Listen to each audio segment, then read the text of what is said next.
Yo, what up? It's your boy Raul, and today we're going to be doing a pH universal indicator using red cabbage.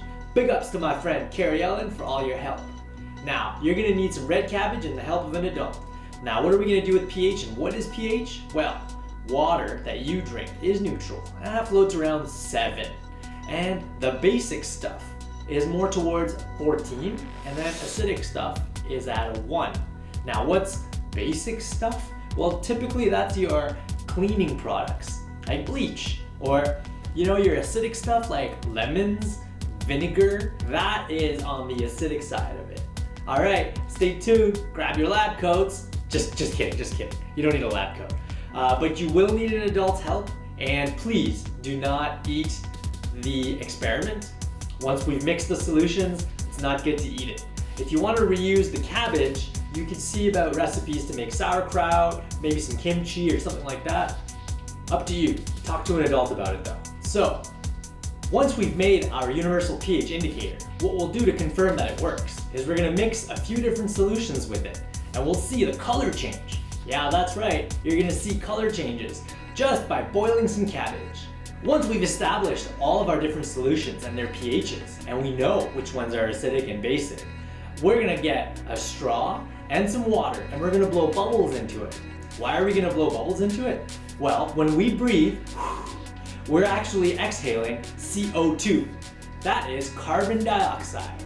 Carbon dioxide is really important because it's a greenhouse gas, and it's also what we expel as living creatures. All of them, except for plants, they do this thing called photosynthesis. And photosynthesis is the opposite from cellular respiration, what we do. So the plants give us oxygen and we give them CO2. So you're gonna blow bubbles into the water, which are then gonna dissolve in the water as carbonic acid. And that carbonic acid is actually going to lower the pH of your water. So from a 7, we're gonna try to go as low as we can and measure it using our universal pH indicator, red cabbage juice. Materials. Here's what you'll need to make your universal indicator. Red cabbage, a kettle, a blender, something to put it all in, a cutting board, and a sharp knife. Get an adult to help you with this part. And don't forget, some water. First thing you're going to want to do is cut the cabbage about half. You only really need this much cabbage.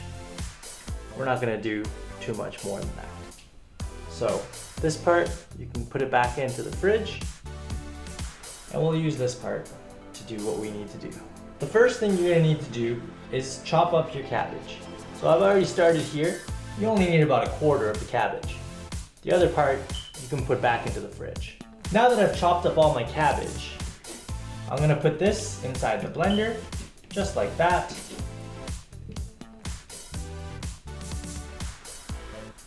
And give it a good pulse.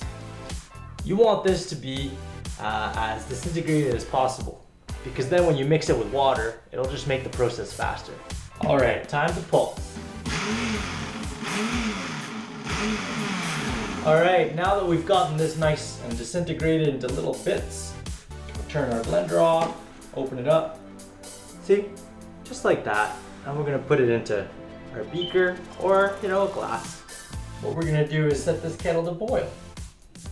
All right, now that our water's boiled, here's where the fun happens. You get to pour the water into the cabbage in our receptacle right there, just like that.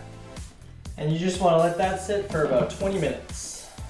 You can give it a stir if you want, but basically what we're doing is we're using the hot water to remove the pigment from the red cabbage, which is then gonna be used as our universal indicator. All right, now that our cabbage juice has been sitting for about 20 minutes, what we're gonna do is we're gonna use a strainer and a bowl, and we're just gonna pour it out.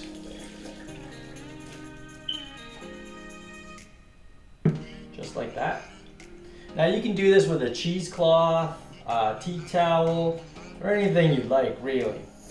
The important thing is just to remove the cabbage. All right, I'm gonna let that cool a little bit.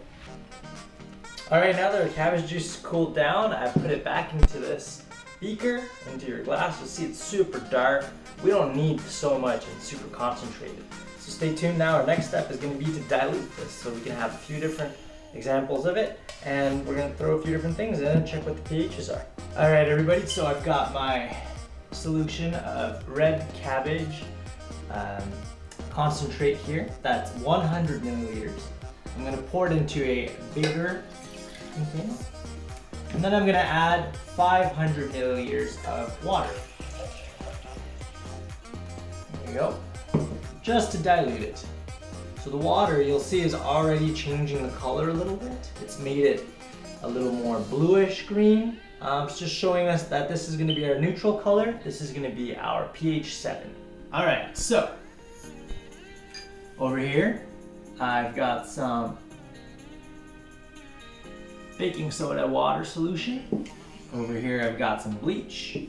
This is lemon juice, and this is vinegar. Over here, this is just water. This is for the second part of the experiment. Now, what I have here is my diluted universal indicator. What I'm going to do is I'm just going to pour a little bit into all of these, and you're going to see all the different colors. Just a little bit, and we'll mix it up. Pour a little bit more. And we'll mix it up.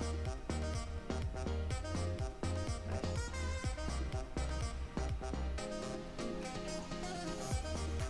Look at that. Nice. Yeah. Nice color.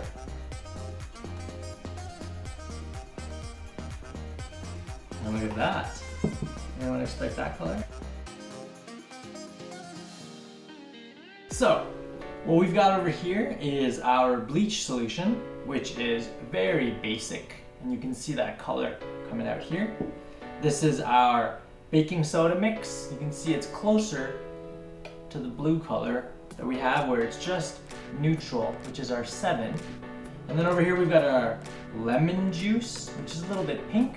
So it's closer to being acidic, so our pH is actually dropping. This is somewhere between a 3 or 4. And then we've got our vinegar, which is probably a 2. That's why it's such a bright pink color. All right. So now that we've confirmed that our universal pH indicator works with our cabbage juice, what I'm gonna do is I'm actually gonna do something with cold water. This is cold because CO2, which is carbon dioxide, actually dissolves better in cold water. More on that in a future video.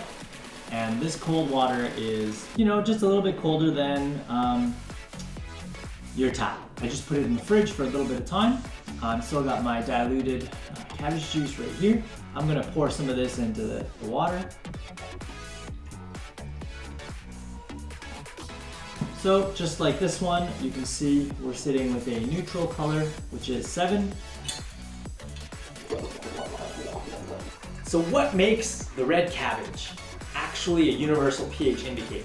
Well, the color red in the cabbage is actually a pigment, and that pigment is directly related to the pH level of the soil where the plant was growing. And by boiling it and by smushing it, what we're doing is we're extracting that pigment, which is sensitive to varying pHs. And then as we mix it in with water and dilute it, we'll be able to assess what pH is on all of our other stuff. All right, so after a few minutes of blowing, you can see that the color is starting to change. We started with this color, which is a neutral 7, and we're actually going down a little bit. Going down towards a little more acidic, and the reason why we're going down a little more acidic is because CO2, as it dissolves in water, actually becomes carbonic acid, which will inherently lower the pH levels. I'm gonna keep blowing. You guys should too, unless you're feeling lightheaded, in which case you should stop and get someone else to blow.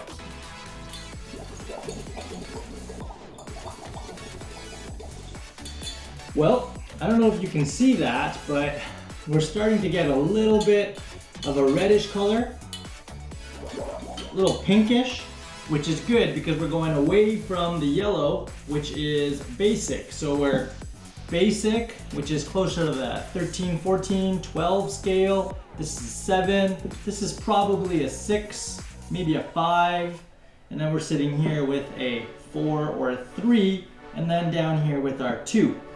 So, hope you enjoyed making a pH universal indicator with me and blowing bubbles in your water. Of course, this will always work better with colder water, and if you also have a Alka-Seltzer tablet, it'll save you from having to blow bubbles because the Alka-Seltzer will release CO2 into the water. You can also use a SodaStream or Perrier or other form of soda water and use that as your experiment rather than blowing into it if you find like you don't want to blow in the water or if you just get tired of blowing into it. Alright y'all, thanks so much for tuning in. Hope y'all learned a little bit about acids and bases as well as about the pH scale. Got a chance to have some fun, you know, got in the kitchen, got your hands a little dirty. As usual, don't forget to smash that like button, hit subscribe, ring the bell for the notifications, and check out our socials. Peace out.